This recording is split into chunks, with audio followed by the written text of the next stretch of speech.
چین کا شہباز شریف کو خط، موجودہ حکومت کے لیے گرین سگنل ہے۔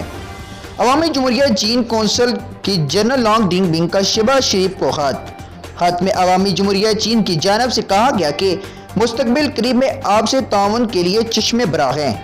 وزیر اعلیٰ پنجاب کے طور پر پاک چین دوستی بڑھانے میں آپ کا اہم کردار ادا ہے۔ سی پیک، اورنج لائن، کوئلے سے بجلی پیدا کرنے والا سہیوال کا منصوبہ بھی آپ کی کاوشوں کا مظہر ہے اور آپ کی کارکردگی ہمیں بہت اچھی لگی، جو ہمیں اب بھی یاد ہے۔ ناظرین، عوامی جمہوریہ چین کی طرف سے شہباز شریف کو خط لکھنا یہ کوئی غیر معمولی بات نہیں ہے۔ اس خط سے موجودہ حکومت کو کیا تاثر جاتا ہے، سمجھ لیں کہ یہ ایک موجودہ حکومت کو چین کی جانب سے گرین سگنل ہے۔ مسلم لیگ نون نے اپنے دور اقتدار میں پاکستان کے سب سے بڑا مشترکہ منصوبہ سی پیک کا تھا، جس میں سابق وزیر اعظم نواز شریف نے اس کو پایہ تکمیل تک پہنچانے کے لیے چین کے ساتھ بھرپور تعاون کیا اور سابق جنرل راحیل شریف، سابق وزیر اعظم نواز شریف نے باقاعدہ طور پر اس منصوبے کا افتتاح کیا، جس پر بڑی تیزی سے کام جاری تھا۔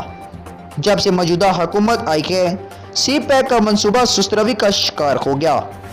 چین کونسل جنرل کی جانب سے لکھا گیا شہباز شریف کو یہ خط کس کی طرف اشارہ ہے؟ کیا چین موجودہ حکومت کی کارکردگی سے مایوس ہے؟ یہ بھی ایک سوالیہ نشان ہے۔ اس خط سے ثابت ہوتا ہے کہ چین کے مسلم لیگ نون کے ساتھ گہرے روابط تھے اور ان کی کارکردگی پر چین کافی مطمئن تھا۔ چین کونسل جنرل کی جانب سے شہباز شریف کو باضابطہ طور پر کورونا کے علاج کے لیے بھی اپنی طرف سے پیشکش کی گئی اور ہر ممکن مدد کے لیے بھی یقین دہانی کروائی۔ سوسی رپورٹ، ایس پی نیوز، اسلام آباد۔